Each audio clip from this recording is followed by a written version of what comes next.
Émeric, je me tourne vers toi. Cher Lucas. Notre commissaire-priseur préféré.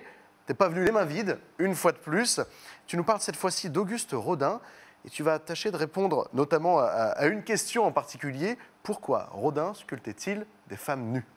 C'est quelque chose qui m'a toujours marqué. Alors, on est qu'entre hommes autour du plateau, je ne sais pas si on peut avoir ce genre de conversation sur une grande chaîne de la télévision française à une heure de grande écoute. Merci. Mais si on regarde Le baiser de Rodin, c'est un couple nu. Si on regarde la plupart de ses œuvres, que ce soit des femmes jeunes ou anciennes, la pleurante, ce sont des femmes nues.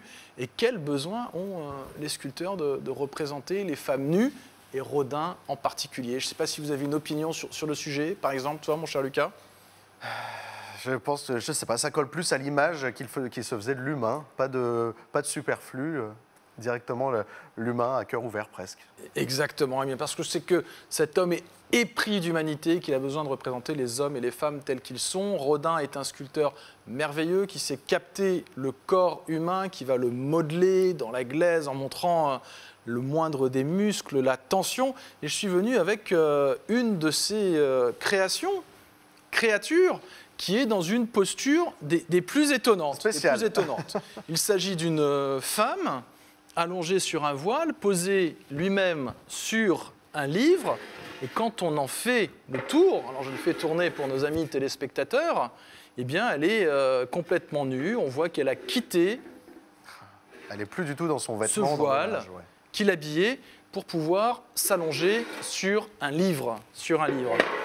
Eh bien, c'est un des modèles d'atelier fétiche d'Auguste Rodin. Et Rodin, c'est un démiurge. On parlait de danse à l'instant, qui combine toutes sortes d'influences. Eh bien, quand Rodin commence à faire travailler son modèle, à le faire poser, il va le modeler, il va penser quelque chose, et puis ensuite, il le reprend, il le retravaille. Et en réalité, cette femme n'est pas née ainsi, les jambes en l'air, dans un espèce d'exercice, d'étirement, tout à fait étonnant, même pour un danseur. Je ne sais pas ce que vous en pensez. Oui.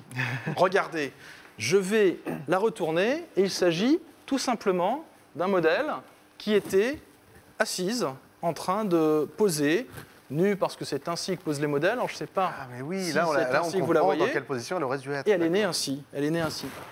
Et Rodin a créé un très grand nombre de modèles, des petites figurines, plus ou moins grandes, de terre crue, qu'il ensuite recouvrait d'un linge et dont il se resservait. Je ne sais pas si vous avez en tête la porte de l'enfer qui est exposée au musée Rodin, au musée d'Orsay, qu'on a dans tous nos livres d'histoire. C'est une immense porte où Rodin vient plaquer des créations réalisées pour pouvoir faire une grande porte où on va retrouver tous ces personnages les plus célèbres. Cette femme a été sculptée vers 1898. Elle va participer à la grande exposition que Rodin organise au salon de l'Alma en 1900. Mais ce qui est le plus étonnant, c'est la position complètement incongrue, renversée sur un livre. Et vous avez ici, sur ton plateau, mon cher Lucas, le seul livre dans toute la création de Rodin. Rodin n'a réalisé qu'un seul livre, c'est celui-ci. Et le livre ici sert de socle. Et quel est ce livre? C'est un livre qui vient de la Bible, qui est gravé sur le plâtre, on peut le lire, qui s'appelle l'Ecclésiaste. L'Ecclésiaste, c'est un livre extrêmement ardu qu'on imagine avoir été écrit par Salomon, et c'est un livre extrêmement noir, extrêmement vain, où on plaint la futilité du monde. À quoi bon sert-il de rêver puisqu'on meurt à la fin? C'est dans l'Ecclésiaste qu'a été écrite cette phrase que vous connaissez tous, « Rien de neuf sous le soleil ». Ah ben oui.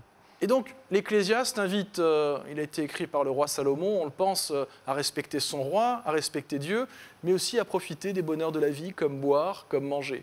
Et donc, Rodin, avec beaucoup de talent, d'impertinence peut-être aussi, renverse ce modèle, l'allonge sur ce livre, qui est un des livres peut-être les plus austères et les plus tristes de la Torah, avec une femme qui était assise et qui se retrouve avec ses jambes levées, nous invitant à profiter des jouissances de ce monde pour en combattre la vanité et la futilité. C'est magnifique, c'est magnifique. Tu te poses une question? Oui, une question, Benoît, hein, c'est un original qu'on a sous les yeux. Excellente question, à votre avis. Qu'est-ce qu'en pensent nos amis téléspectateurs? Moi, je te connais, Émeric. C'est pas du chocolat. En tout cas. Ça a l'air bien lourd pour quelque chose Ouais. qui serait faux. C'est en bronze, et lorsque vous achetez une sculpture, sachez que la loi française est extrêmement précise. Les sculptures ne peuvent être réalisées qu'à 12 exemplaires. Si vous regardez celle-ci, je ne sais pas si la caméra de notre talentueux caméraman permettra de voir la signature que vous lisez ici. Ah, il est Ah. signé. Ah ouais. Rodin, et vous avez surtout ce qui s'appelle le numéro de tirage 3/8. C'est-à-dire que c'est le 3e exemplaire original sur les 8, plus 4 épreuves d'artistes qui arrivent à 12, à Rodin, 3/8. Donc on a affaire à une œuvre originale qui en plus a été certifiée par le musée Rodin. Donc pas de problème Lucas, je ne me permettrai jamais de venir avec un faux sur le plateau de TV Tour. Je te fais confiance pour ça. Merci beaucoup, Émeric. Tu nous fais rêver une fois encore.